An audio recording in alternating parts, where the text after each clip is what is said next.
Today's sponsor of the Vision Quest podcast is 920 Hat Company.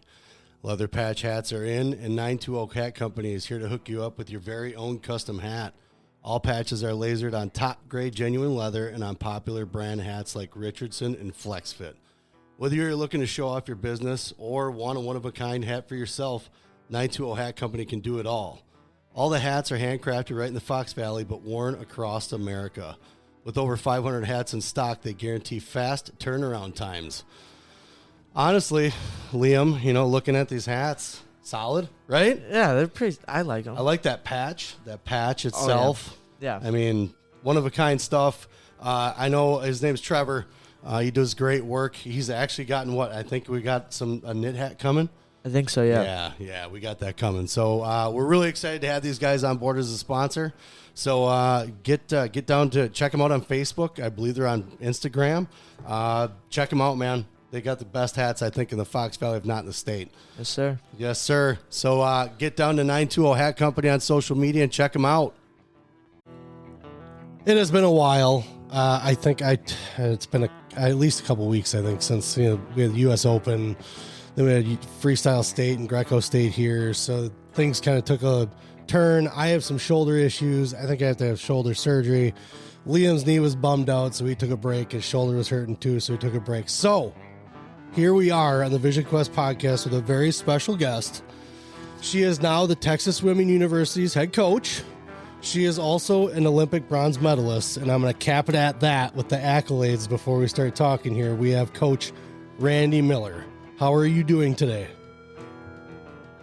Hi, I'm doing good. Thanks for having me on your podcast. Yeah, not a problem. Kind of like we were talking about before, you have a unique story, everything that everybody's done within the sport. I mean, if you've accomplished some lofty goals, you've been through some different things than the normal person. So where we're going to start at is right from the get-go. Your first memories of athleticism, athletics, anything that you did. What was the first sport that you remember taking part in? Was it a big part of your family, or was it just something you picked up because you needed something to do? Yeah, no, sports is big with my dad. Okay. And me and my dad are very close. So before I did any sports, we were just always very active. Like we'd go hike, bike riding, skating. Okay. We were just outside a lot. And I don't know, I felt like I had a natural, I didn't struggle with any of that. And it was always very fun and it wasn't scary or anything. Yeah. So I've been pretty active since day one, basically because my dad's active. He's a former athlete and just an active person in general. Okay. A former athlete is like high school, college. Did he go to college and play athletics? What did he do? He did. So we argue with each other all the time. He says that he's the better athlete. And I'm like, you can't possibly believe that. But he loves to remind me that he's actually all city in 3 sports and I was only good at 1. And I'm like, okay. Okay, fine. Whatever. That's awesome. Yeah. That's a fun little argument to have, right? Yeah, he's silly. He's silly. Yeah. But no, he played football. He did a lot of sports. Okay. I think his main 3 was football, track, and basketball. But football, he actually played college. Oh, okay. So, where did he go? So he went to a junior college, City College in San Francisco, which a lot of actually good players went through there that didn't have the grades. Sure. This is a story from him. Yeah. So I don't really know, but apparently O.J. Simpson was there. I don't know. Like maybe that's not a flex anymore because, but a lot of good players went there. Yeah. And then he ended up going to West Texas State A&M or something like that. I don't know if it's still a school or not. It could be. Sounds accurate. Yeah. And that's where he went to college. Okay. So he played athletics well, but none of those teams go to the Olympics. Do they? I don't think they. I know, but you can't tell him. Nope. That. No. Yeah, that. Here, but well, no, he. Yeah. Oh, it's good. It's good. So with that being said, you guys, he did a lot of athletic things with you, whether it was, didn't necessarily have to be a sport, but When you guys were doing those things, was it competitive? Were you guys competitive with each other? Was it, I'm going to beat you down the hill first, or that kind of thing? Was there any kind of moments like that when you guys did that kind of stuff? Actually, no, my dad's not like that. He just enjoys sports. Sure. It's just something that's fun for him and that he happened to be good at. And it's something that got him out of the house. Yeah. It got him doing something. My mom's the one that's competitive, and I'm a competitive person. Yep. When I say I pretty much got that from her, because my dad, when I start talking about how I feel about competition and how I look at it, yeah, he just thinks I'm crazy and just wants nothing to do with it. Whereas I really got that edge, I would say, from my mother. Yeah. That intensity. Yeah. So, yeah. So with that being said, then what was the first sport that you played? So gymnastics was the first formal class I remember going to. I didn't compete or anything. And then at some point I started to hyper focus on basketball. Yeah. And that's what I did up until my high school days. Okay. And then when I stopped playing basketball, that's when I started wrestling. So was there a mix in between there? Was there you were playing basketball for a team and then you tried wrestling one year and it just kind of blended in? You're like, I got to play basketball first. And then it led into that. Like, cause it sounds like, I mean, you played basketball through middle school, right? Yeah. I wasn't that great at basketball, to be honest. Okay. I think I was good enough to make the teams, but I always struggled with grades. So my basketball career was off and on. Because, if you don't have good grades, you're ineligible, Yep, that's right. I was the same. So I was literally got good grades just so I could play sports. That was probably about it. Everybody has their motivation. Yeah, right. So basketball bled into wrestling. Was wrestling more of a 7th, 8th grade thing, or was it freshman, sophomore year thing that you started wrestling? So I actually didn't do a full season of wrestling until my senior year. Okay. So explain that then. Start. When did you start? Like, when did you actually start practicing? So I had seen wrestling just in passing at my high school gym. Yeah. And I thought it was interesting. Mm-hmm. And then there was an announcement about starting a girls team, and I went to a couple of practices, but it really didn't stick because at that point I still thought I was going to be a basketball star. Sure. And then when I got cut from the team, yep. And I think I took a year where I didn't play a sport. I took a strength and conditioning class. I actually leave this part out a lot. So sophomore year of high school, I got cut from the basketball team. Yeah. At that point, I had gone to a practice at some point and it didn't stick. Yep. Practice meaning wrestling practice. It didn't stick. And then my junior year, I took a PE class, which is a strength and conditioning class. Okay. And I got really, really strong and kind of fit. Yeah. Because we were lifting every other day. And you know how things go quickly when you're younger. Yes. If you're consistent, 8 weeks is really all it takes. It happens. It happens. Yeah. Mm-hmm. It's not like that for me anymore, let me tell you. Nope. But no, 16-year-old me, changes happen fast. And then I would say senior year, I went and spoke to the coach about being on the team. And actually, I think I went in there to talk to him about being a manager or something, because at my school, if you weren't in a PE class, if you weren't in a sport, you had to be in a PE class, and I wasn't interested in taking a PE class. So I think I went in there to talk to him about being a manager, but he said something to me like, okay, are you going to, I went to talk to him, and before I could even speak, he was like, oh, are you going to stay I don't know, some snarky comment, and I just didn't have the heart to tell him that I was there for managing and not wrestling competition. Yeah. But then, I came to practice and I really, really liked it. Yeah. And the rest is history, I guess. So you got tricked kind of into wrestling, but you liked it. So it wasn't a bad thing, but it was kind of like, no, I'm here for this, but all right, I'll do this too, see what happens. And it worked out. So it was your senior year. How was your first ever season of wrestling? You said you had a girls team?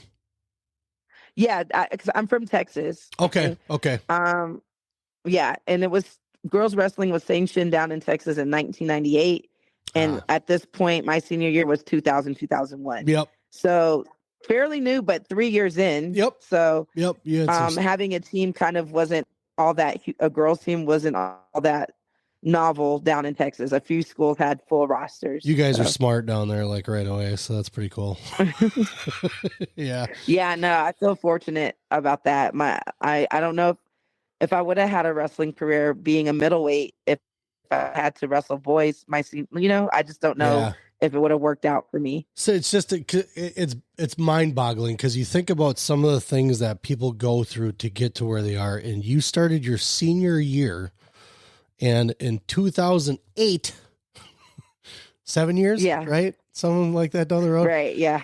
You got a bronze medal at the Olympics. So that's why I kind of just trying to wrap my head around all the progression. Like you're talking about, you're young. So, I mean, you develop differently than someone who's a U23 or a U20. So you're growing quickly, but at the same point though, too, just think about the technical side and the work that goes into it. You must have buried yourself once you got into it, must have just buried yourself into it. That's probably the perfect way to describe it. Yeah, it was all encompassing, and I really didn't have a problem with that at all. It wasn't a hard decision. Okay. And I talk about that with Stelt a lot, about the whole ifs, ands, what's, and what if, and all this other stuff. And instead of just knowing that you want to do something, and Liam and I talk about this all the time, you only have a certain window. Like, right. You don't get to 55 to do this. You can if you want to, but I mean, look at the guys that they do it once in a great while. Whereas you guys are trying to get to something, and you literally only have so much time to do it. So this time span of 7 years is just absolutely amazing. So your senior year was how did that season go for you once you started wrestling? So, I took to it fairly well. Okay. Again, I had some natural abilities. And I also had a good foundation in wrestling. My coach at the time he ran a tough practice. I'm sure everybody did, but I felt like, as far as my competitors and even after that, that I had just a better foundation and a better understanding of willingness to go where I didn't mind being tired. Right. Yeah. And I think it's because it's the way my coach, my high school coach, ran the practice. Like, I just thought that's what wrestling was. And when I left there, I realized that there was other people did it different ways. But I'm saying all that to say this is that particular style and that particular grind worked well with me in the way I like to approach wrestling. Yep. Obviously I didn't know that at the time, but that was the perfect foundation for me, was hard, grueling practices. Yep. Heavy on the drilling, heavy on the technique, and heavy on the conditioning. And it's just that particular type of practice was very conducive to how I ended up wrestling and gave me the foundation. So when I left high school and I went to college, even though college is a little bit different where they dial back on a lot of that, I still brought that work ethic. Yeah. And didn't mind going before, after, whatever, I think you get the point, but that's how in 8 years I go from starting to maybe an Olympic bronze medalist, is because of that foundation. And I believe it. I totally believe it. Yeah. Yeah. I didn't believe in these rules at the time, like these overtraining, these you need a break. I didn't believe in that. That's not how I since learned that you do need a break, and yes, overtraining is a thing, but for a good 6 years I didn't. So that's how the progression happened so fast. So it's funny you mentioned that, because we were just talking about, like my shoulder, and then also with Liam. Liam is having the same thing. He's been wrestling since he was little, but it's starting to the grind, because that was his foundation as well. It was a sweat room. It was, you were going, and he loved it though. Like, it's not every kid does. And that kind of followed through with him into now. And even as a high schooler, a lot of kids don't like it, but that's how he wrestles. That's his frame of mind. And he knows now with a little bit of hurt here, a little bit of hurt down there, he's understanding where those guys are coming from. You know, he gets it, just like you were saying, like that was what your focus was, and that's where you're used to. But now you also understand that you gotta bring it down a little bit for just a little while. Right. Yeah. So some recovery, and that's the learning process he's in, is the recovery. And, and it sounds like you had a great coach. It was someone that you met up with mentally as well as the practices and things like that went. How was that relationship going into college? Was he someone that you reached out to and things like that once you got to the college room? And how was that process before we even get into the college room? Was he there for the process of you getting recruited? No, not really. And he was somebody that I reached out to whenever I came home. Yeah. Just because I liked knowing what was up with him and what was going on with the program. Him and a few teachers. He wasn't really part of the recruiting process, but he did let me know at the time what schools had women's wrestling. Okay. Sure. So, I mean, I think everything was just so new. I don't know, like, if he, how much he knew about the next level for women's wrestling. Sure. But what he did know, he did share with me. And if I'm being honest, and if he listens to this, or not, I hope he doesn't take offense to what I'm about to say. But he wasn't the nicest person, But he also wasn't the nicest person to everyone. Yeah, it was his personality. That's just how he was. Yeah, built. That's who he was. Yeah. Where I think at the time, like, just kind of what I don't know, maybe it could be in my head, or maybe it's some truth to it. I just felt like the environment I was in, I was treated a little bit differently. Sure. I don't know. It just seemed like I was treated differently, but with him, it wasn't. He was the same jerk to everyone. Yeah. And I liked that about him. Yeah, he was honest. I liked that about him. I liked that about the room. Yeah. I liked it. You like black and white. You like, there's a start and there's a finish. And then that, but you don't need that. You don't want more confusion. You're already dealing with that out here. You don't need more confusion in there. So that's perfect. I mean, you have an understanding, you know where each other stands, and that's perfect. So with you going into college, and how was that process then for you? Was that letters were coming into school? Like who was contacting you at the time for colleges, or did you have to reach out? No, it was actually just everything kind of by chance, and everything worked out in my favor. Okay. Hindsight. Yeah. At the time, it probably seemed like a really bad idea, but it worked out. But anyhow, I got recruited at the state tournament because I competed at state that year. Okay. And I got second at state. And there was a college there that just gave me some information. Yeah. So I basically went to the only college that reached out to me. Yeah. And it was a junior college, Neosho County Community College. Okay. Yep. I read something about that. Yep. And at that point, I was headed to University of North Texas to go to school. I was going to quit wrestling and everything. Okay. Until this school reached out to me. Yeah. And I told my mom I wanted to go there, and she's like, "That's crazy. You're going to go to this small junior college in Kansas when this university is right here. You've been accepted. All this stuff." And eventually, like after a while, she supported me in that decision. My mom is very good about giving me her opinion, but ultimately making my decisions if I feel strongly about it, and if it's not too crazy. I guess for her, me going away to Kansas to a junior college wasn't too crazy of a thought for her. So she did let me do it. Yeah. And it's one of the things that worked out for me because, like I said, I struggled with grades. So I don't know if I would have been a graduate if I started at University of North Texas. Sure.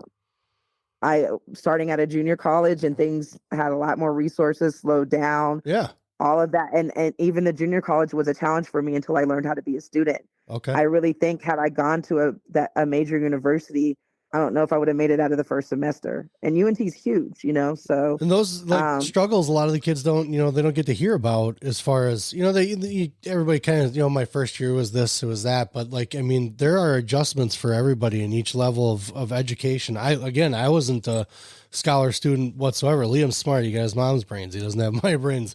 So he doesn't struggle a whole lot. There's just things that he doesn't like, but I had a hard time with it as well. So I can only imagine trying to go into a 4-year college and do a sport that's full time like that. Cause I mean, you're on scholarship. They want you in the room, you know, so that's tough. Right. Yeah. That's a sacrifice on a mental and probably physical aspect of getting classwork done, things like that. So, oh yeah.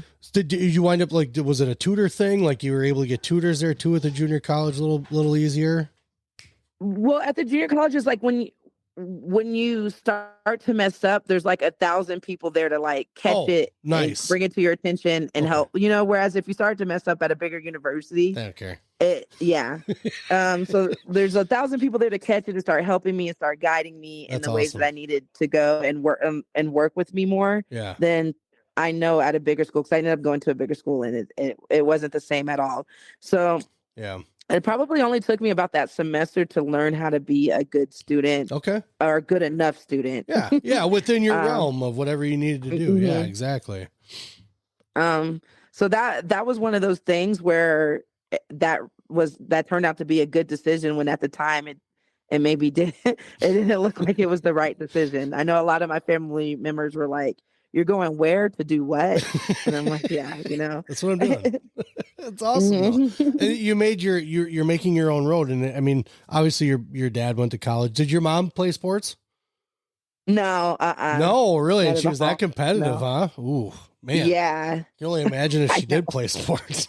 But with that being said, were you kind of just on your own? You know, did you decide to like, I need to focus on this when you got to the junior college and buckle down? Like you said, it took you a little bit to become an actual student and figure out what it took to be a student. And once you got that going, did you say you wound up going to another university then?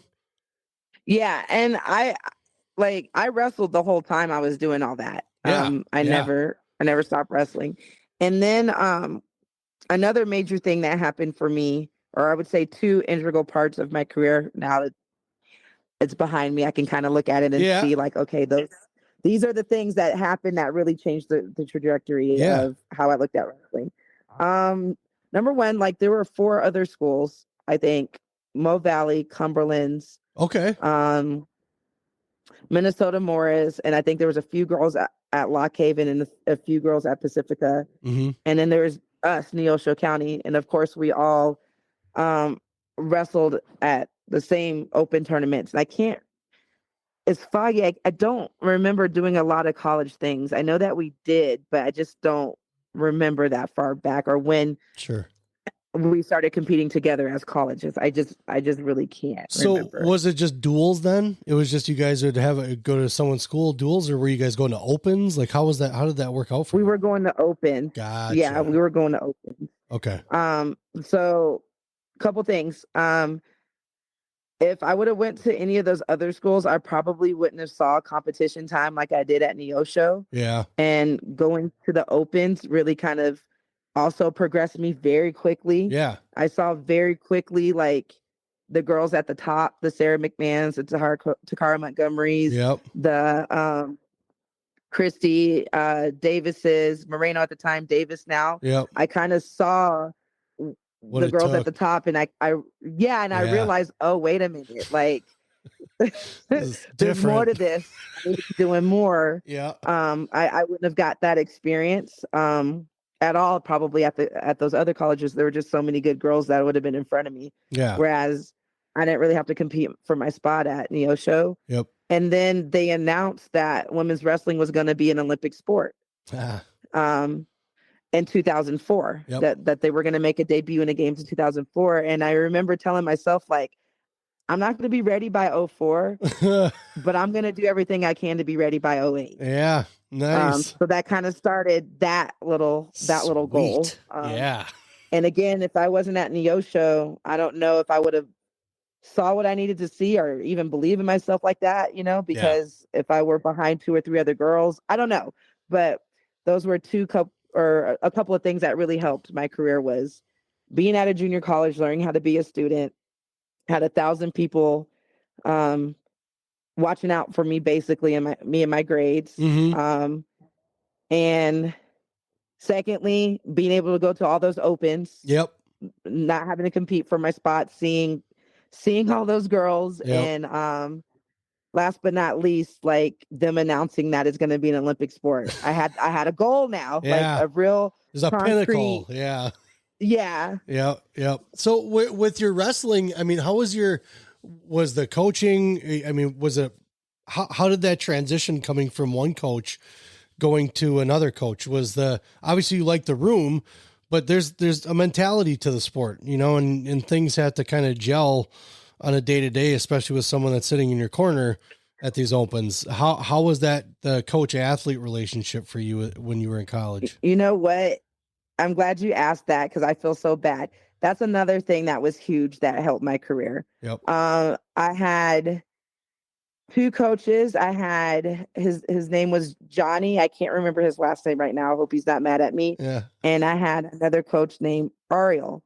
So Johnny was just like the nicest person, and I felt like he meshed well, like coaching the girls. He wasn't like this jerk or Sure. didn't think women shouldn't be there. Yep. He was just like regular, you know? Yeah. And then Ariel was somebody that college, Neosho on the men's side was really good, and they had a coach who recruited really well. Yeah. And he had a couple of foreign members on his team. Oh, nice. Well, I guess Ariel had wrestled on the men's team the year prior and then took on the women's coaching position. And Ariel was from Romania. So not only like did I have like a nice coach that wasn't like a super jerk, I had a coach that had been doing freestyle since he was a baby. International. I don't think, Yes. I don't think any other places had a coach who did freestyle like that. Like he was like a junior world something. Valentine. So that's the only guy I know, you know. Yeah, back then. Yeah, I don't know. I don't know when he started. I don't remember when he started, but he's the only other guy that I would think of that was around at that time, possibly. So yeah, that's awesome. Yeah, that was integral too. Like from day one, I had someone who knew freestyle very well. Yeah, teaching me freestyle. Nice. So a lot of things came together. The universe was helping me out. That is alignment. That is definitely some alignment going on in the stars. So you had a great platform to get you into college with the program that you're at. Where was the decision then to change schools? Okay, so Neosho, of course, was a 2-year school. Okay. So I had already mentally started preparing to not be there for longer than 2 years. Okay. Yep. The second year I went there, we had a freshman come in who was the best wrestler I had ever seen, guy or girl. Yeah. She was a girl. Yeah. And we became friends. Her name is Mary Kelly. If you guys don't know her, you should look her up. She was so good. Her technique, it was so crisp, clean. She was putting together things that I've never seen before. Yeah. And after my second year there, her dad was going to coach at a 4-year school. Okay. And then after that second year there, our program kind of fell apart, and they ended the women's program. So Mary was going to leave too. Oh yeah, that's my friend. So she was going to go anyway because her dad was coaching, and it's not like any of us could stay at Neosho at that time because they ended the women's program. But I was already sold. Like once she told me her dad was coaching, I was like, I got to go there. Yeah. Like I've never seen anybody wrestle like you. And her dad's Jerry Kelly and her uncle's Bill Kelly. Yep. Who are of course like pretty legendary in pretty the sport. much. Yep. That's right. So you're like, surrounded by greatness. Yeah. She's something. I got lucky too. Like, us crossing paths like that. So yeah, that's what led me to McMurray. That was my next stop. So McMurray is not an unfamiliar name to me as far as schools. I have heard of the girls program, and it's, I would say in the last 4 years, 4 or 5 years. I've seen them at a couple of events where we were in Indiana. Awesome program. Just watching so I played soccer. Watching women's soccer to me was more exciting. I didn't like watching guys soccer. It was just more brutal. You know, there's a lot of carelessness with bodies and just running into each other and trying to fight for the win, like, and that's what it seems like with a lot of women's wrestling. It's like, even with MMA, it's like, they go harder, so watching some of those girls wrestling and that's kind of what kind of drove me to watch a little bit more, was watching the intensity. So was that something that it just seemed like it was an intense girls program, not like angry or anything like that, but they were focused. When you saw them on the mat, it was like just laser focus, almost like grimacing at you when you're wrestling. Like, So how was that the type of room that it was? Is just a like a dedicated focus kind of thing because of that coaching, or how was that? So again, like because I'm not known for my technique at all, but I did learn to do things right or correctly early. Yeah. Because again, Coach Kelly, Coach Jerry is very technical wrestler. Yep.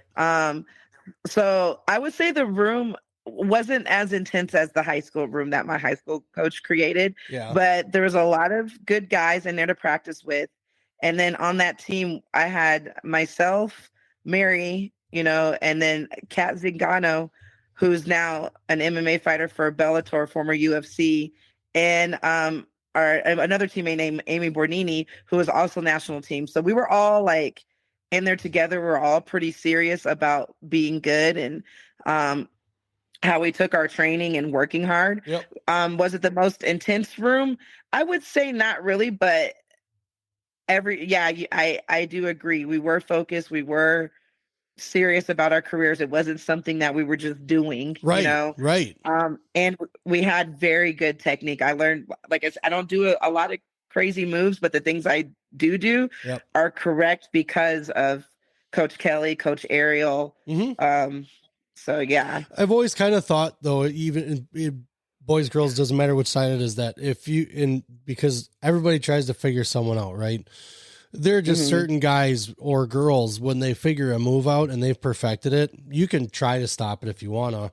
You might stall it a little bit, but you're not going to stop it. But it's going to come, yeah. Yeah, it's coming. So in a lot of times it's fun watching it, especially now, Liam wrestling for so long and watching all the kids that he's grown up with and kind of watching the specific ways that they wrestle now.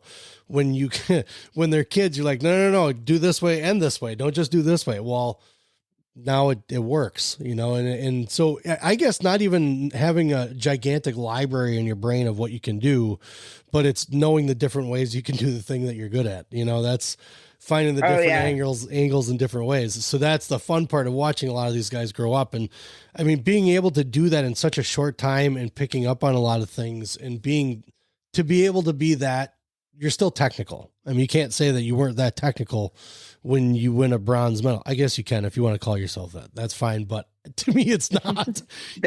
you have some technicalities going on because you have to progress and be able to do things. So you got that in an amazing rate, and obviously it has to do with the coaching, like you said, stars aligned. What were you guys competing at when you were at McMurray? Were you guys in a lot of opens just like at Neosa? Right. Yeah. At that point, we were still I just remember doing opens. Okay. New York AC, the Schultz, U.S. Nationals. Sunkiss was a tournament back then. Great opens. I wasn't on national. Huh? Great opens. Oh, yeah.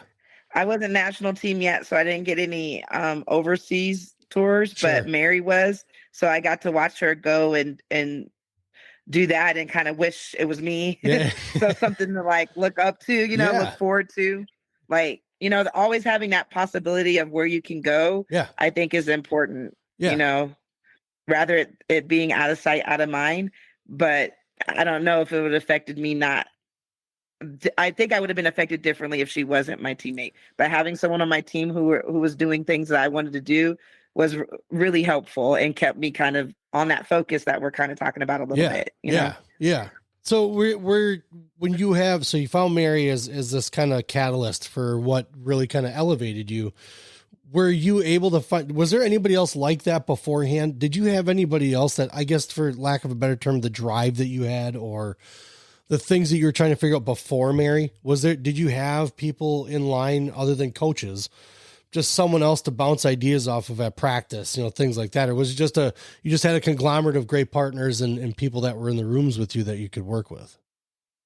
Yeah, no, so everywhere I went, I probably had a team of 4 or 5 girls on there. Okay. And we would talk technique a little bit, and then a couple of guys would, like, I wasn't really all that close with the guys team, to be honest. Like I felt like I would fight with them a lot, but there were a few of them that like resonated, or I don't know, at some point we ended up getting along and ended up helping me and started to show me different things where I started to see things a little bit differently. Again, Neosho County Community College had some great people on that team. Yeah. Like there was quite a few people I was able to learn from just by watching, you know? Yep. So yeah, like I wouldn't say like I was there yet at those years where I was like notebooking and going back and forth, but there was like, hey, you're strong in this area, the little stuff. Yep, exactly. Like, do this again. Yeah. Yep. So I heard a good quote don't judge me by how bad the things that I do that are bad. Judge me how good the things that I do that are good. Because I like that. Because you're always going to make mistakes, and I think a lot of people are aware of their mistakes and they know that they got to fix them, and you can tell what the people that actually fix them are.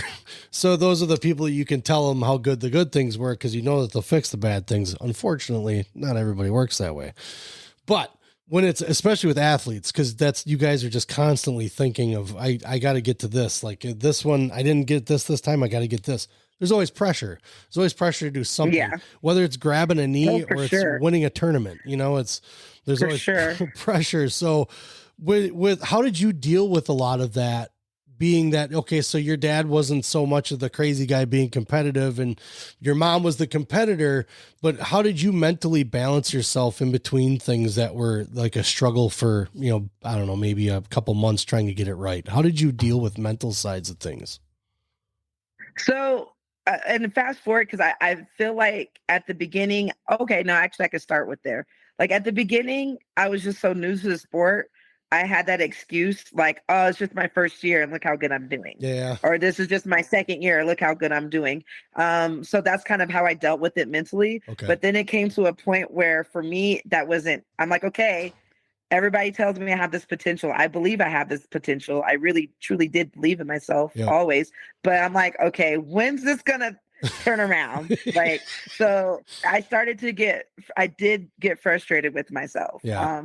And there was a period in there where I got sucked into like weight cutting and going down these weights and maybe thinking that would be the reason or that I would do better. And I even got to the point where mentally I was starting to lose my ground, where I'm like, okay, I don't know about this Olympic thing, but I hope I make national team one day. Like I definitely had spans of where I felt and thought that way. And I just want to just to make clear that none of my coaches ever put pressure on me to cut weight. Sure. I just thought that's what I had to do.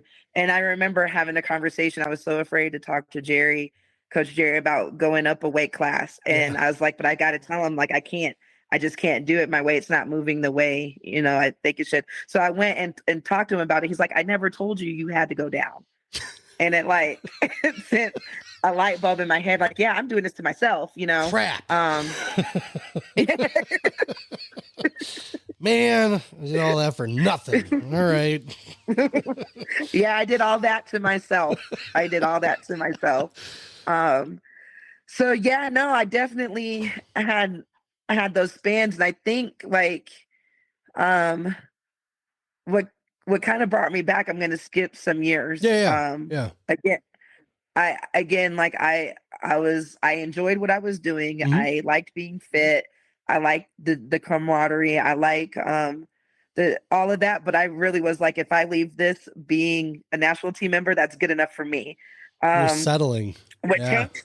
Huh? You were settling. Yeah. Oh yeah. Ugh.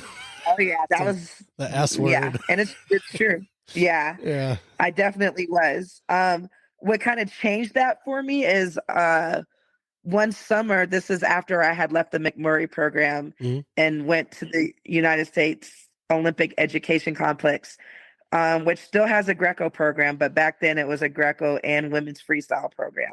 Greco women's program? No, Greco men's and women's freestyle program. Silliness. I know. I wish women had Greco. I'd be back. I think I'll come back. I just thought I heard something about it. I thought I heard something about Greco women somewhere. Women's Greco. Okay, well, if that happens, well, I'll talk to Stealth. I'll talk to Stealth because he's going to be the no guy about Greco. So if I hear something, I'm telling you right away. Okay, I'll start getting ready then. Make another Olympic run. That's what I'm saying. All right. Yes. So you kind of had, you were, like you said, you were settling in your brain. You're kind of like, yeah, if I do it, that's cool. Where was that switch? When did that? Oh, right. When did that turn? So I get to the United States Olympic Education Complex, USOEC, which was designed as a feeder program to the OTC.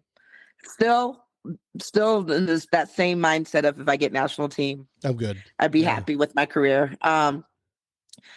Between my first and second year there, I decided I wanted to kind of keep all my gains. I noticed like when I went home for the summer, I, gained 20 pounds. It took me a while to get my timing back, all this stuff. Right. Yeah. So I was all like, you know what? Go ahead. Yeah. Oh, no, you gotta recalibrate. Yeah.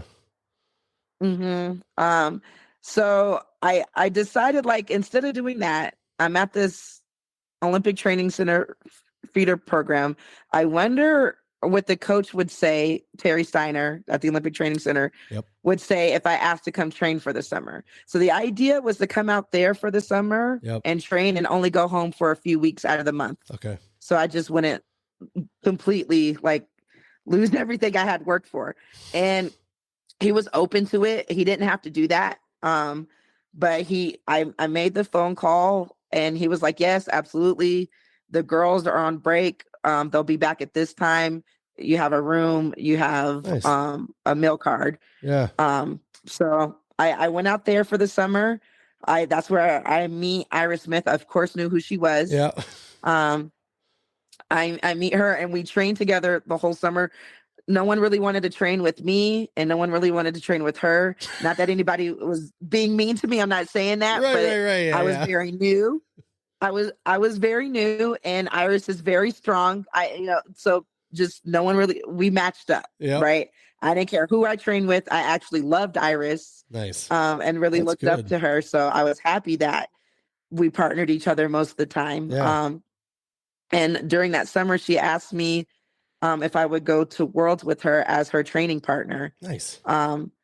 Back up, she was actually third on the ladder that year. Yeah. Number 1 was Takara. She got hurt. Number 2 was Stephanie Lee. She got hurt. Whoa. So number 3, Iris had to go. So she finds out and asked me if I would go with her. I'm pretty sure they didn't want her taking me because I'm just like this newbie who's not really on the level of everybody else. And they're like, are you sure? Yeah. And she's like, yeah, no, I've been partnering her all summer. She's a good partner. I want to take her. Yeah. And that's where it clicked again. I saw all those athletes warming up. Like I was just in awe of the tournament, the women, everything. I was like, okay, no, this is where my career ends at this tournament. Yeah. Not national team, not nothing. This is where I want to be. Like, so that changed that from the get-go, watching that tournament. And then Iris wins. She won Worlds. She won Worlds. Yeah. Not number 1 girl, not the number 2 girl. The number 3 girl wins Worlds. Yeah. That was it. You couldn't tell me nothing. Yeah. You can't tell me nothing. You can't tell me anything. Because let everybody tell it she wasn't supposed to win Worlds or she wasn't supposed to beat whatever. Yeah. Like that was it. Wasn't supposed to happen. I was back. Nice. Mm-hmm. So I was back. That's pretty enamoring to be able to see that face to face and literally just only having seen the college scene. You practice with some of the guys, whatever, at the Olympic Center, but only being in the college scene and then going to that and then watching the pomp and circumstance that goes with it when they win it. And there's arguments that people say that the world title is better than an Olympic title. Oh yeah, I, in my opinion, I would agree with that. Because there's a lot of good people who don't make it into the Olympics because they weren't able to get the weight qualified. Maybe they didn't have the resources. Sure. Maybe they had an off day and can't go to a million qualifiers. Yep. Yep. And all that. There's a lot of good people who don't make it into the Olympics because they couldn't qualify the weight, which as worlds, everyone's invited to worlds. Yeah. So yep, you gotta grind your way through. There's no hiding there. You can't hide. That's right. That's right. Mm-hmm. So with the college, let's back up just a little bit. What were there any big moments in college for you that happened? So because it seemed like it went by quick. It did go by quick, and I did a lot of moving around. Yeah. When I got with Coach Jerry, and I started to learn differently. Like again, I had a good coach at Neosho. Yeah. And then I had Jerry. I went from, I want to say, from not placing to maybe like sixth and third. Like okay. So that was big for me. It's progress, man. Yeah, because I was, like I said before, I was going through this thing where it's like, okay, I'm working real hard. I feel strong, but I'm losing matches. I'm not, Yeah. But getting with him and putting it together, I went from not placing to placing, and I'm like, okay, it's coming along, yeah. National team. Maybe I'll do national team one day. So I would say that progression really helped. And because I was able to place, I think I went sixth, and I got third at senior nationals, and I went back down to like maybe fifth at world team trials. But because I was kind of placing consistently at that time, whenever they opened up the education complex, I applied, I was able to get in. Okay. Whereas before, I don't know, like my placings would have earned me a spot there. Yeah. So then you were at the Olympic Center after that. Yeah, the Northern Michigan program for 2 years, and then after that, I went to the Olympic Training Center. So it's interesting. You were out at Northern Michigan. Who was coaching the men's Greco program at that time? Ivan Ivanov. That's right. Okay. Yeah, and then all that went crazy. But with that being said, then you get out the Olympic Training Center. You went to your first world tournament, saw some success. What happens to you after that? There's a light bulb that switches. You're like, that's what I want. Now you go to the practice room. Are you different? Yeah, I train different. I saw myself way differently. I ate different. I slept different. I was dialed in. Nice. I would train into all hours of the night. I really would. I would be up hand fighting with my coach till very late. I would practice, and I would hang around and watch Greco just to kind of soak up everything I could and try to grab one of them to wrestle with me if I could. Oh yeah. I managed my weight differently. I got up every morning and ran to practice. Like I would run a little bit, and then go to practice all sweaty. I felt like that was the best way for me to practice, is to have a good warm up. So I was working out before practice. I was working out after practice. We're talking about the fast progression is because of this. Like I was dialed in. Yeah. I lose 40 pounds in a year, and it's not even not weight cutting, but just the extra workouts. I'm at a weight class. I'm feel comfortable at. I'm strong. I'm fast. My hand fighting is crazy because we have this Greco program, and this probably arguably one of the best Greco coaches I forgot you ever. NMU. I totally forgot about that. Yeah.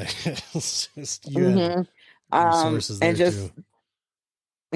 And just things just again started to come together for me. Nice. So you're on a mission. You're basically running through a room. You're a bull in a china shop, and you're not really caring what's on the left, right, in front of, or whatever. So were you running? Can't tell me nothing. Nothing. No one was telling you nothing. I saw somebody who wasn't supposed to be at Worlds win. You can't tell me anything. That's right. So I mean, were you getting injured? Because of all this work? No. So you're still kind of at that young age where, I mean, you could probably get a little sore. You take some Advil to make sure you stretch properly and all that other stuff, but no injuries through all that grind, huh? No. My particular style, it is like brawler style, but I'm short. Yeah.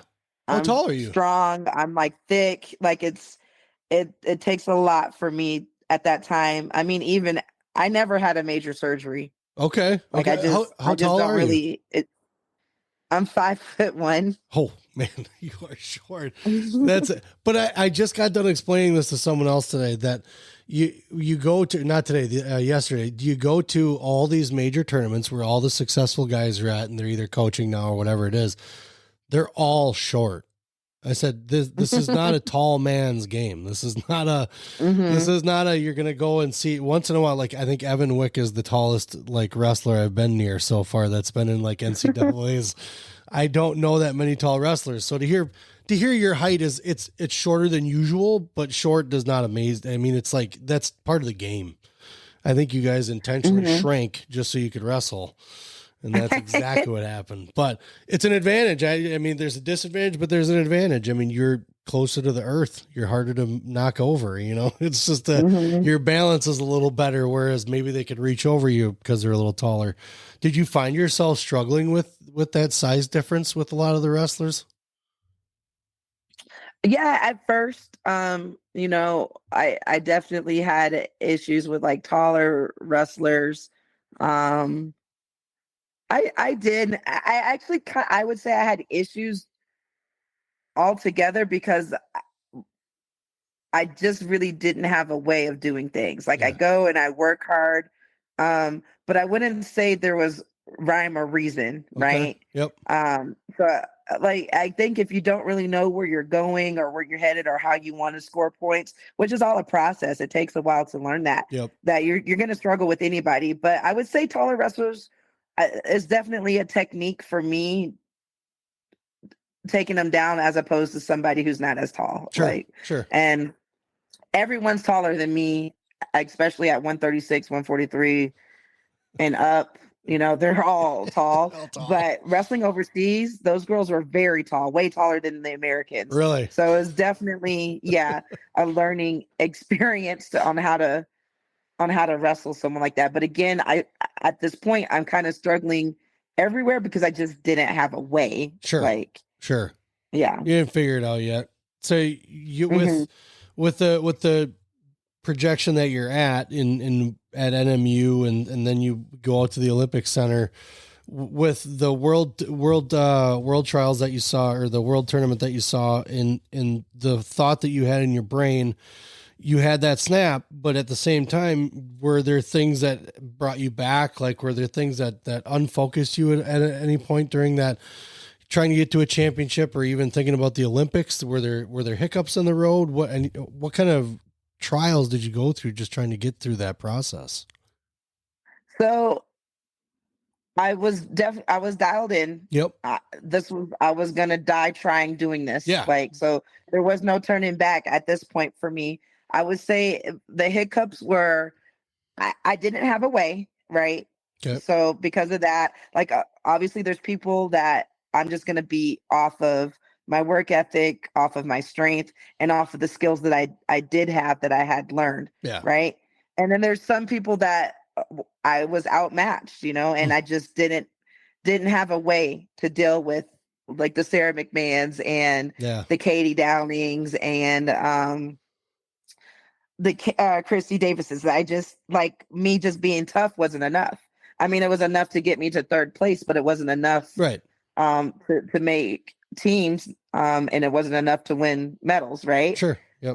Also, I was still very much in this there's no overtraining phase, right? Yep. And that was affecting me, and I didn't understand how. Sure. And then again, there were some things that I could tighten up off the mat, like journaling, remembering what I learned, and applying it, tightening up my diet. There's eating healthy, right? Yep. But there's also eating healthy and for performance. Like, gotcha. Maybe an example, meaning having an apple during a tournament. Well, there's nothing with having an apple, but if the apple upsets your stomach, like, maybe that's not the best choice. Well, I never put any thought into that and just grab snacks. Yeah. So, like there's all like little different things. Yep. Yeah. Yep. That's right. Yeah. And we do the same thing. I mean, with Liam, it's like, we know he said he liked this, but like, well, this should work too. Let's throw that. That's good. That's good. And then he winds up not eating half of it except for the 3 things.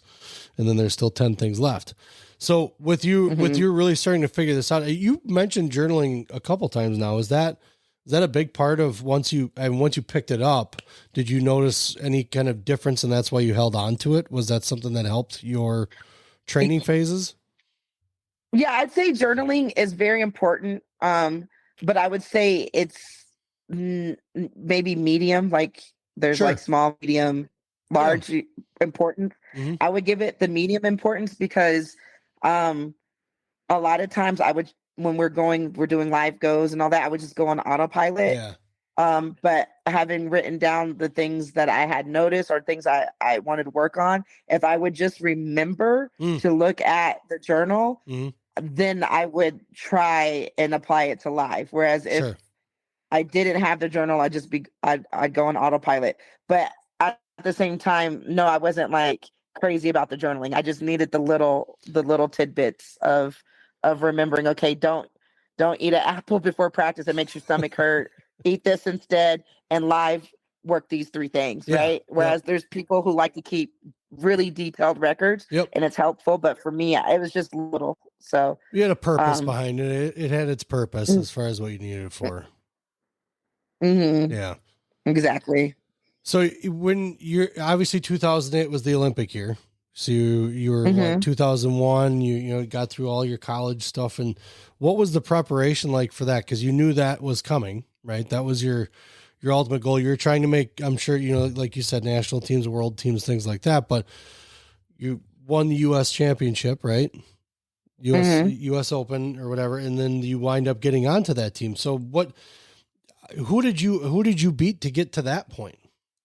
I mean, you obviously climb some rungs on the ladder to get to where you were at. So what was your progression there? The year prior, 2007, I didn't place at World Team Trials. Yeah.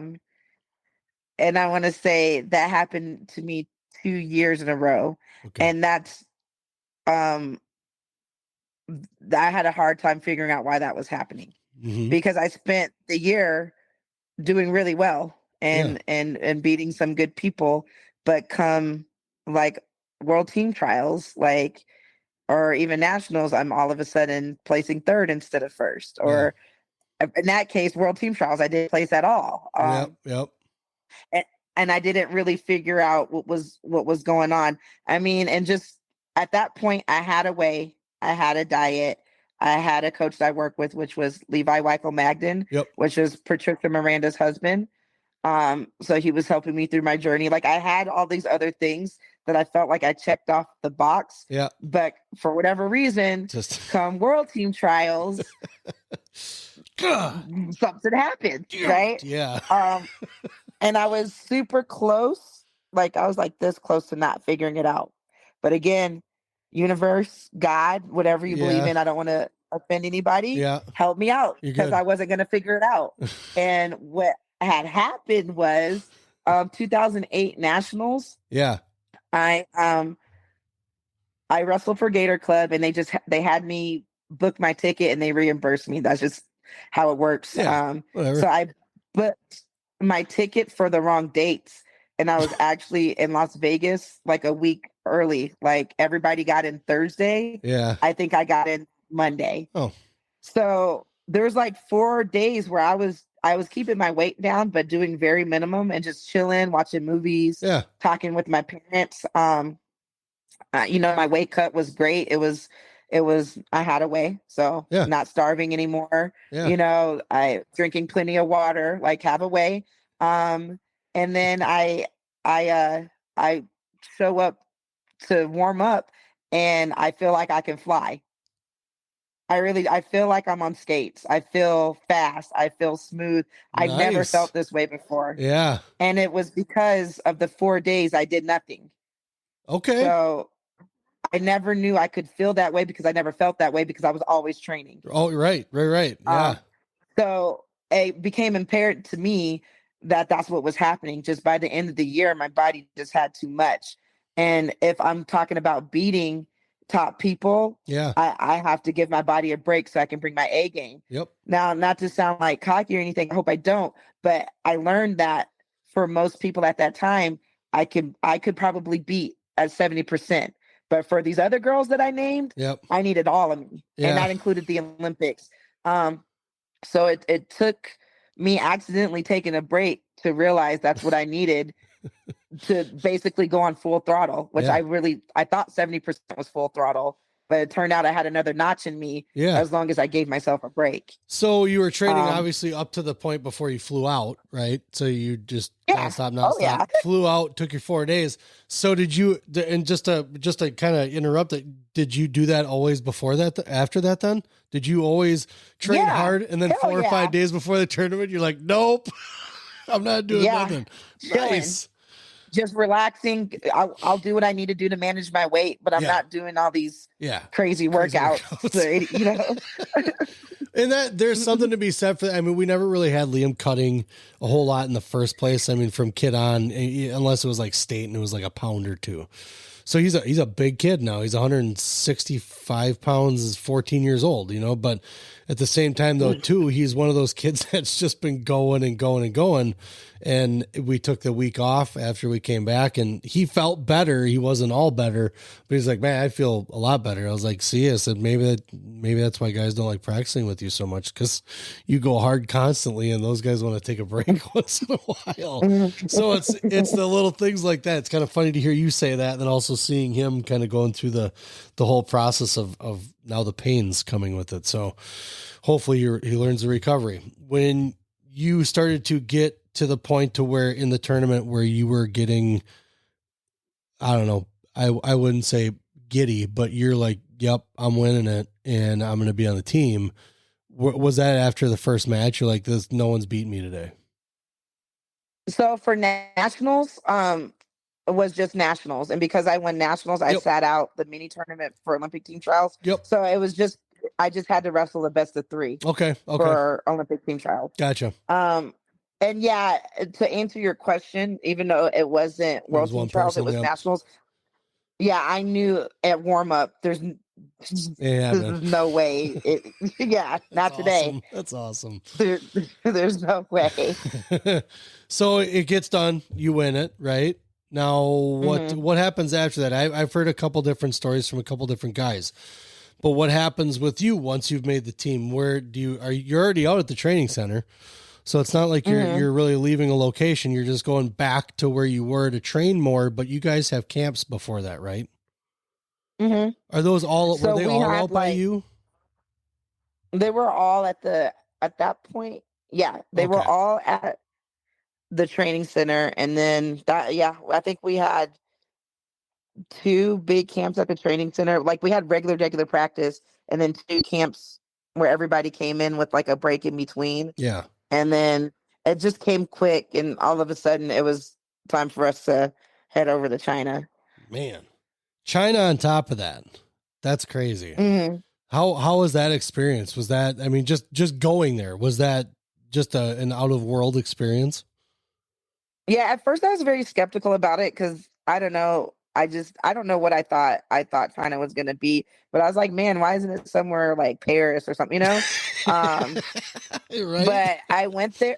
Yeah, I went there and China was absolutely beautiful. Nice. The presentation of the games was probably the best ever opening ceremonies I've ever seen. And maybe I'm being biased, but it was a really nice trip. The Olympic Village was cool. Yeah. I know that they had put some heavy restrictions on like factories and stuff, so the air was had cleared up. Yeah, I heard about that. Yeah. Yeah, there was talk about like it being very smoggy. I mean, I just didn't experience that. By the time I got there, it just wasn't like that. It was sunshine and blue skies. Well, even better. I'm not sure what it. Yeah, I'm not sure what it was like before or after, but at least my perception is I thought it was beautiful. Good. Thought the culture was beautiful. There was lots to do there. Yeah. All the people were super nice to me. I think they were very curious because I did look different, I guess, too. But you're their people height. from. Yeah. And like this little buff like girl walking around in a tank top. Yeah. I'm sure they're like, what is this? You know? But everybody was super nice. I was treated nice. So Awesome. I had a good trip. That's good. That's good. So, I mean, obviously that makes it even better then. I mean, just knowing the complexity of what some people deal with when they have to like either take their kid to train somewhere or they have to get them to a camp somewhere. You were right out there. Camps are there. You know, all the training was there. And then obviously you guys went overseas and going to China with the, I guess not necessarily environment, but you talk about people with jet lag and things like that. Do you have a hard time with that? Did you have a hard time with that when you got over there, getting readjusting to time frames and things like that? Yeah. Sometimes I did. Like we had, Some don't. I mean, some people do, some people don't. Sometimes I did when we travel overseas, but I kind of like figured out how to wrestle like with that sleepiness in my eyes, you know? Yeah. And how to wrestle not being perfect and not feeling perfect. You could still, I think, put together a good match anyway. So sometimes I felt just fine and sometimes I didn't. But for this trip, we were one of the last events. I think it was wrestling and then marathon, and that was it. So I was out there for almost a month before I had to compete. So I was on a pretty good schedule. Okay. Yeah. Interesting. We got there a little bit before the Olympic or the opening ceremonies. Yeah. And I want to say I wrestled anywhere between the 18th and the 20th, something later on in the month. So I was fine. I was sleeping normally. Well, as normal as you can sleep. Yeah, you're right. Right. Exactly. Exactly. So I didn't feel tired or anything. And even if I was, I mean, it's the Olympics, no matter what, you're awake. Yeah. Yeah. And if you're not awake, there's something wrong with you. So when you weigh in, obviously every day you have to weigh in, correct? At the Olympics. Oh my gosh. Wow. That would have been a game changer for me. This was in the days of day before weigh-ins. Oh. And these were the days too where the tournament was done in a day. So you started wrestling in the morning and the champion was decided by the evening. Wow. Bam, bam, bam. Well, it doesn't, I mean, I guess it's not that bad when you only have like what, 6 weights? 4 at the time. Four. So 4 weights for each. That doesn't take long. So what was competition like? How was the first match? So she's digging back, I had wrestled folks. most of the girls.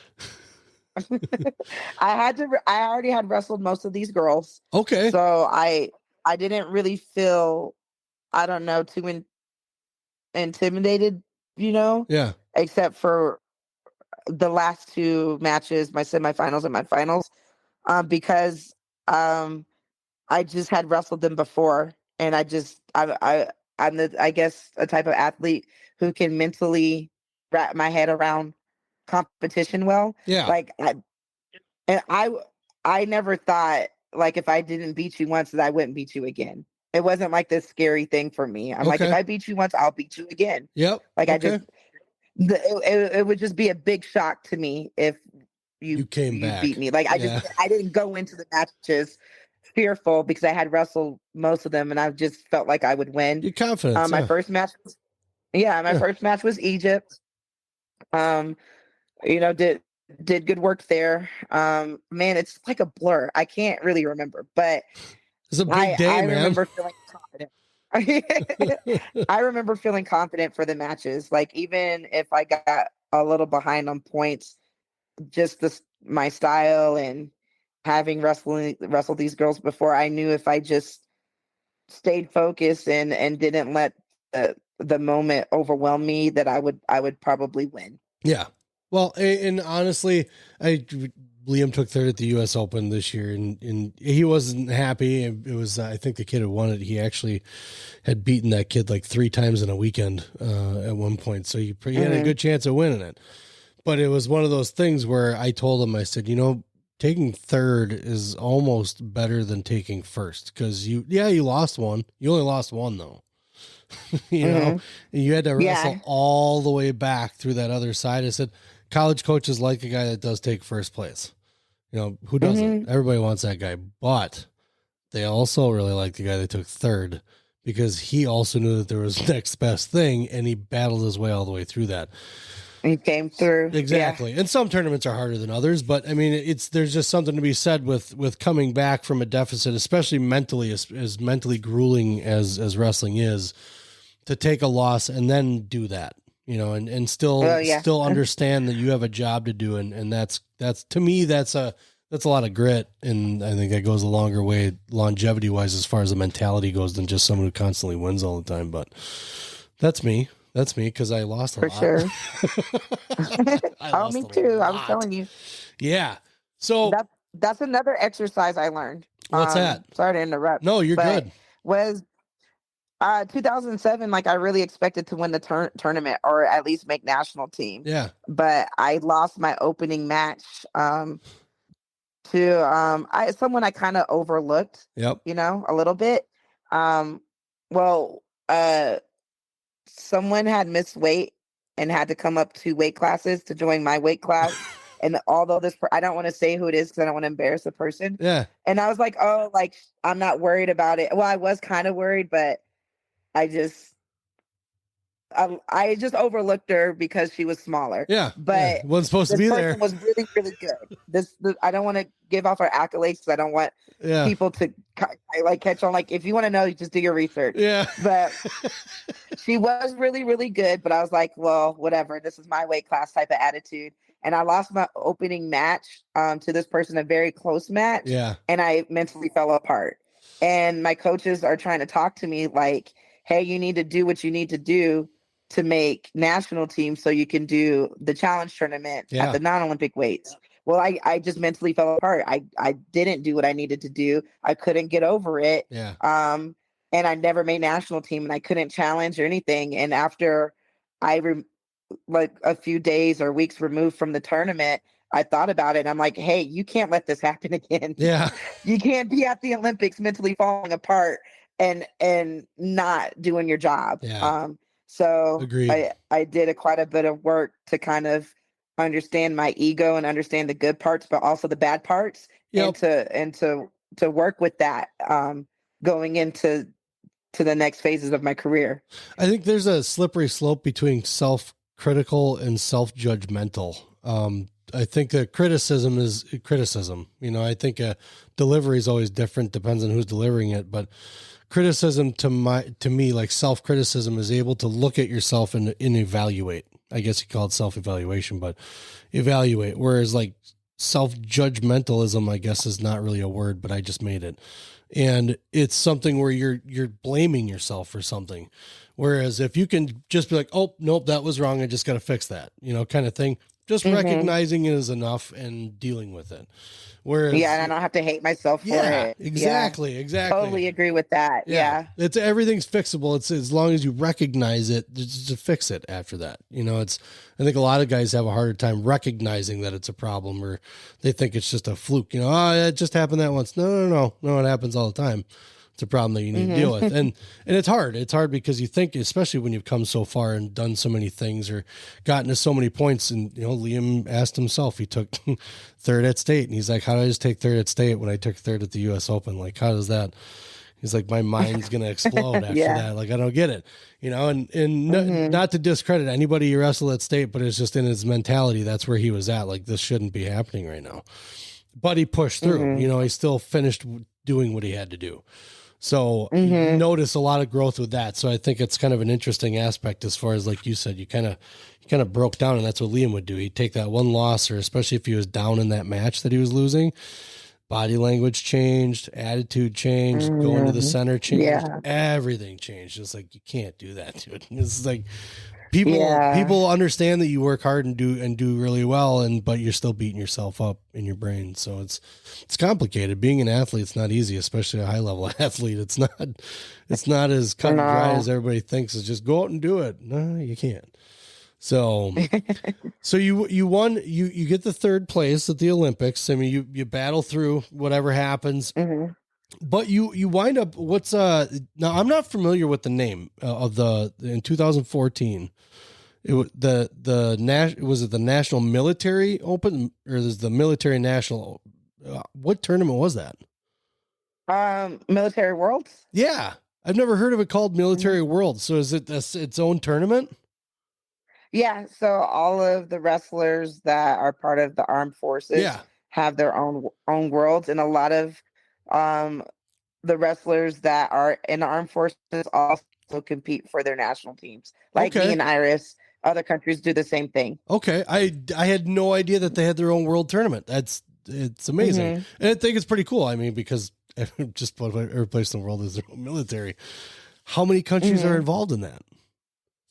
I can't remember. I have to go back and look at an article, but it's like a world. Like it's a real world. Okay. Okay. Yeah. So that's, I mean, and watching now, especially now being more involved in it, and watching a lot of the Army one and the team, and especially the women's team, and the what was the other one that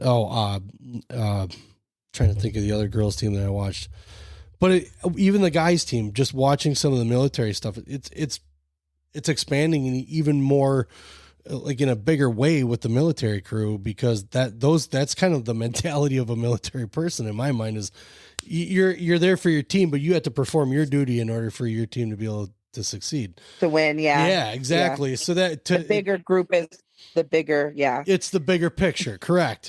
So there's more of the team mentality. I don't know, I guess if you look at it that way, but more of the team mentality going that way. That's just really interesting. I didn't realize that they had their own tournament. So how was that tournament for you then? So that obviously it means something because you're there, but how many times have people from your group won that? So I want to say Iris has won military worlds. I've won military worlds, and Jamil Byers have won military worlds. Nice. Okay. Interesting. It's just and I think that's all the Americans that have won it. Where do they usually have it? They have it at different places. Okay. I'm laughing because a story I shouldn't say, but all over the world, whenever I competed, it was at Fort Dix, New Jersey. Okay, so it's not like restricted, like because certain places won't hold the tournament, but it's literally everywhere. It could be so just like regular world. Okay, military. No kidding. Yeah. All right. Well, I'm gonna start paying attention to that one. So what time of the year is that one usually? Shoot, I don't know. It's usually in August, like after Civilian Worlds. Okay. So you get through this with the competition piece. When you realize that you're only going to wrestle for so long, when did you start realizing that? So although I didn't really have injuries, my body started to get a lot of pain. Oh, sure. Like I'd be waking up out of sleep with just different pains in my back and hips and shoulders. Yeah. And it was getting harder and harder to compete at a lower weight because I was just getting older. Yeah. And I just, at some point, I can't remember when, I remember when Tamara started beating my butt. I was like, you can swear here, it's fine. You can say ass, it's fine. When Tamara started beating my ass, I was like, okay, this is probably our last cycle. Time to call. And that I needed to either really consider maybe dialing in a little bit more and taking myself to some spaces I'd never been in order to stay competitive, or maybe we think about closing that space off. We'll just go ahead and close that space right off. Yeah, retiring. It's not so bad. Right. You've had a great career. Yeah, you've done some things, couple here and there. So was it easy for you? Was it something that you struggled with for months, or was it just like you saw, like you said, Mensa was kind of beating up on you and you're like, yeah, I'm good. It's time to be done. Yeah, it was, if I'm being honest, it was easy. Okay. I didn't glamorize what being an Olympic medalist is. I know exactly how hard it's going to be. Yeah. And I just knew that, if I'm being honest with myself and the audience, I wasn't willing to do that again. I couldn't do it again. Yeah. It's hard. I couldn't mentally, I just couldn't do it again. So yeah, that was the decision. So how long in between your competition career did you transition into a coaching career? Right away. I really didn't know what I was gonna do. I went back to Dallas. I stayed with my friend for a while. I picked up some job. I had done quite a bit of time with the military. I was still a National Guard soldier. Okay. So I had school in my back pocket. Whenever I wanted to start school, I had the money for it because of the Army. Yeah. And I just kind of took some time. I just picked up a job to pay my bills and just try to figure out what my next steps were going to be. Yeah. I decided to move back with my mom and go to school. Mm-hmm. Just because I don't know, I could have stayed where I was, but I just decided it would be easier just to live with my mom for a while, Sure. go back to school. Yeah. And then I started coaching at wrestling at an MMA club. And I knew before I stopped wrestling that I wanted to be a coach. Okay. Oh, let me back up. I forgot a whole thing. I knew before I stopped wrestling I wanted to be a coach. Yeah. I just didn't really know how, when, what, where. Right. A lot of the positions required a college degree. I didn't have one. I had dropped out to kind of pursue wrestling full time after I left the Northern Michigan program. Mm-hmm. I did pick up a job at McMurray as an assistant coach, and I did that for about a year and a half or so. Mm-hmm. But I ended up leaving and going back to Dallas because it was really like we just didn't know what was going on with the school. Like the school was having financial issues. Yeah. But that school ended up actually doing pretty well for another 3 or 4 years after I had left, and had a really good team and some really good coaches. Okay. So I might have jumped ship a little bit too early, but I was just I didn't feel like it was the best decision to stay there financially. Mm-hmm. So I moved back to Dallas and picked up a job that would pay the bills. Yeah. I did that for a while and decided, like, okay, I do want to coach. I need to get this degree. Mm-hmm. And that's what it was. I needed to get a degree.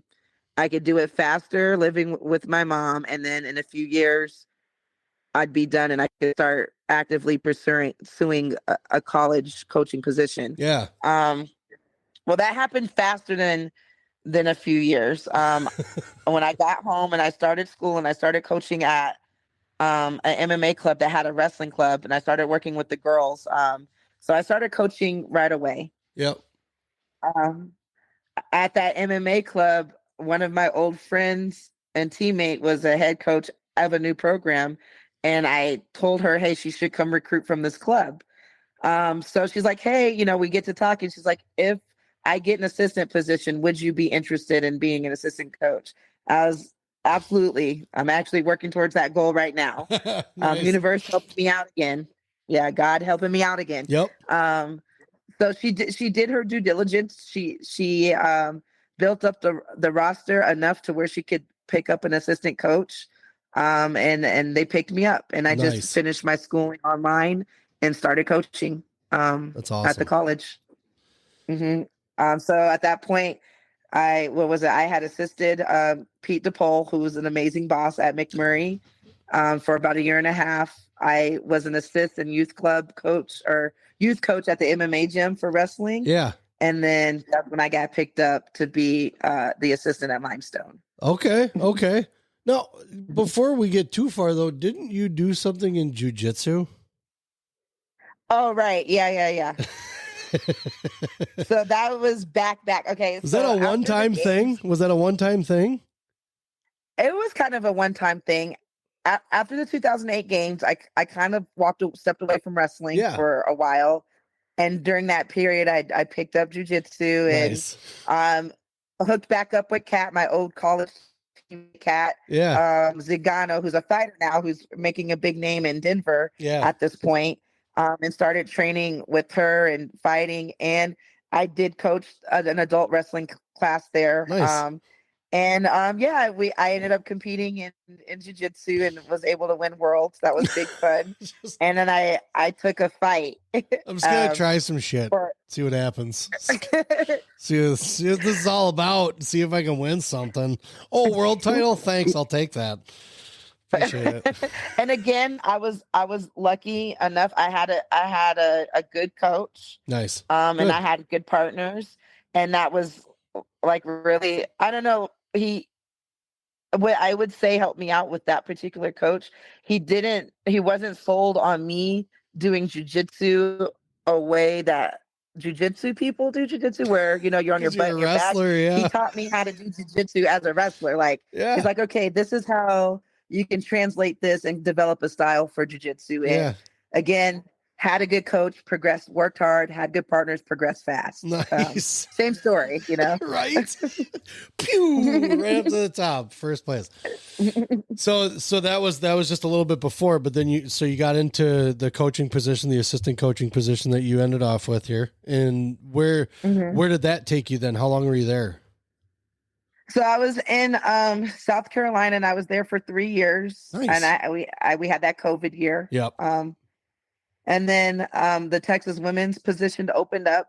I thought I would be at Limestone. That's where I was. Yeah. At least the girls that I came in with graduated. Mm-hmm. But when Texas women's opened up, I'm like, I have to try, because this is a dream job. Yeah. It's a program where I started. It's at a school that's definitely heavy on empowering women. Yeah. And motivating in a safe space for women. And it's in a nice, like, diverse city. Like, it seemed like everything I was looking for in a program to coach. Yeah. Texas Women's offered. And it's a public state school, so it's affordable. It's even like better. A lot of people in women's wrestling, at least, because there's a lot of private institutions, have to rethink their ability to wrestle in college, because it could be difficult paying for a private school. I feel like Texas Women's is still a college. It's still yeah. It costs money to go there. Yeah, but it's not as much, and I can include a lot more people that maybe couldn't continue can now. Yeah. So right. So Texas Women's kind of checked off all the boxes. And I was like, I have to try for this position. And luckily, like, they saw something in me, and stars aligned, gave me an opportunity and gave me an opportunity to show that I can lead and build a program. Nice. And I'm really, really happy here, and I'm proud of my team and the team that we've built, like me and the girls that took a chance with me, So yeah. So how far from home are you? About 45 minutes. Rough. It's rough. That's cool. That's cool that you wound up back home, though. I mean, there's nothing. I know a lot of guys are, maybe a couple states away from where they're originally from or whatever, but it's got to be nice to be able to be right back, by home, to be able to head coach. You got your own program there at a great school that, is doing great things. It's female orientated. It's very directed towards that. And it's very, like you said, a safe environment for it. So it's even better. So, I mean, when you join all that together and the things that have been going on, what's coming up for the future for you guys? So, they had a very, in my opinion, and I'm going to be biased because I'm their coach. They're like all my little daughters, I think they progressed so well and so fast, and that they performed very well. So we're just looking to go up from here. Yeah. We took 4th at regionals as a team, and I was able to take 5 to nationals this year. Nice. What was it? 2 of them made it all the way to the blood rounds, but fell short in the blood rounds. Maybe 3. Okay. I can't. That day's a little foggy. I have to go back and look. Yeah. And we just kind of promised each other, like, hey, we did good. Yeah. This is our first year. We're a team of freshmen. Yeah. There's nothing to be ashamed about, but let's promise each other that we're never going to watch these finals rounds from the stands again. Yeah, right. And we're like, okay, deal. So that's what we're looking for towards next year, just improving a little bit more, crossing the T's, dotting the I's, and getting some All-Americans on our team. That's awesome. Well, we'll definitely be watching from Wisconsin. That's for sure. I know that we have the season, quote unquote, off season going on right now. Yeah. Are you guys competing anywhere coming up? Any of the girls? No, their last competition was women's nationals. Okay. Where a few of us are here at the U20 World Team Camp. Yep. Okay. All on our own, of course. Like we're staying somewhere else. Nice. So we come in and they jump into practice. They're learning a lot, and Good. they're having a good time, and they're kind of seeing what that next level looks like. Which again, very special for me, because this was the catalyst for me. Like going to places like this, going to the world, seeing Iris, being able to work with Iris was the catalyst for me. And I really hope like this experience really resonates with them, and they can take back what they learned to our room, and take back what they learned just to them to keep to hopefully they can see themselves on these world stages, whether it's wrestling or whatever they're pursuing. Yep. Right on. Well, you got anything you want to plug? Pluggables, people who shout outs, anything like that? I have a very underdeveloped YouTube channel. So if you guys want to go check it out. Yeah. What's it called? Randy Miller? Just Randy Miller. You'll find it. Yeah. Well, you let us know. I need to do something about that. You let us know. We'll join you anytime. If you got anything going on, we'll come on and talk wrestling with you. That's for sure. You let us know. Okay. No, that would be big fun. Yeah, totally. I should do that. You guys. Texas Women's Wrestling. Go ahead. Keep going. Go ahead. Yeah, keep going. Oh, Texas Women's Wrestling. We got an Instagram, TW Wrestling. We got a Facebook page. If you're interested, please follow, leave comments, say hello. The girls love it. I love it. So yeah. All right, man. Well, I'm gonna start up that music that you can't hear, because that's the best part. Okay. You're like, okay, that's great. I can't hear it. Thanks a lot. But with that being said, I appreciate you being on, Coach Miller. It's been great having you. It's been great talking to you. You have a great story. That growth and the explosion from a senior year of high school to bronze medal in the Olympics is just, it's uncanny. So I'm amazed by things like that. And I appreciate your time and you spending the time to talk with us. Hour and a half in. So you're close to Coach Mayab's time. Right close.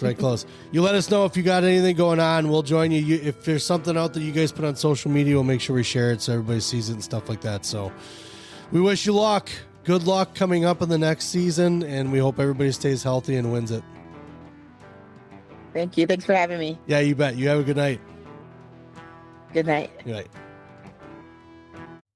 All of our episodes are brought to you by Appleton Tattoo, located at 117 South Appleton Street in Appleton, Wisconsin, right off the main drag on College Avenue. You can't miss them.